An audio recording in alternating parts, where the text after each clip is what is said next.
Drought news has been grim in recent months as western states come to grips with water restrictions and predictions of an even drier future. Amazingly, though, Nevada, the driest state in the country, and the state which gets the least amount of water from the Colorado River, is in the best position of all.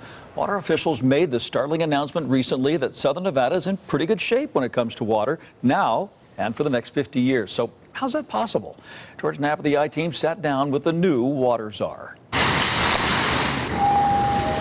The little old lady with the deadly kick still rubs some viewers the wrong way, but that award-winning PR campaign played a major role in transforming Nevada's long-term water picture. The community has reduced our consumptive use of water by 33% so far in the 21st century, and it's because of those reductions that we can say we have enough water both for our future population and for foreseeable growth here in the valley. Come again? We're not out of water? But it won't be enough to help a severe drought. What about all those national news stories about how the West is bone dry? All those pictures of empty reservoirs, baked soil, and farms withering like raisins in the sun. It's jarring to hear the boss of the Water Authority say things contrary to the doom and gloom that rolled out of SNWA for so many years. Remember this? No. So am I supposed to sit here and say, oh, well, whatever Mother Nature deals cards that she deals me, I'm simply going to accept, and the fate of 2 million people doesn't matter to me. They're just going to have to live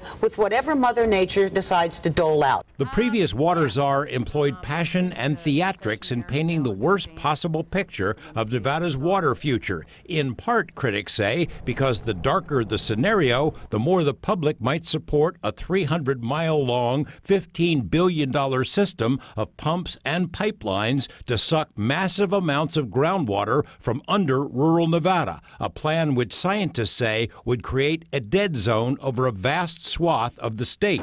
Prior to the dry spell, which first hit Nevada in 1999, water managers largely ignored the reality that Las Vegas sits in the driest desert in North America, and that historically drought here is the norm, not the exception. To admit that reality might have slowed down the profits generated by decades of runaway growth. The Southern Nevada Water Authority had to be dragged kicking and screaming into drought planning, into conservation, into anything other than, let the growth happen as fast as it wants. We'll make sure that there's enough water. SNWA's previous position was that water conservation wouldn't be enough. The view these days is a lot less gloomy. SNWA staff has studied various scenarios based on water levels in the river, climate change, and a resumption of growth in the valley. But under any scenario that we can plan for, we have a solid water supply portfolio for the next 50 years. After 50 years, we will need additional supplies, Ensminger predicts.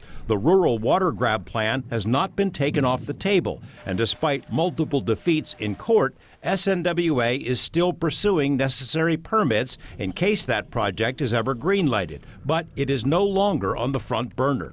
Another former taboo is now being discussed: desalinization plants to turn ocean water into fresh. The I-Team pestered SNWA for 10 years about desalting plants, and we documented a successful pilot program in Yuma. But we're always told it wasn't a realistic option.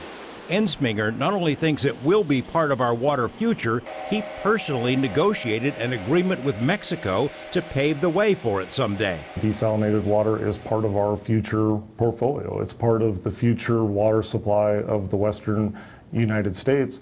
We just haven't gotten to a need and a price point yet where it's becoming a reality. As the Las Vegas growth machine starts to rev up once again, SNWA and its critics will be watching to make sure the wasteful mistakes and exaggerations of the past are not repeated. George Knapp, 8 News Now. Restrictions on turf, along with the lawn rebate program and conservation education, continue to have an impact. John Ensminger says personal water use in the valley dropped another 7 gallons per person in just the last 12 months.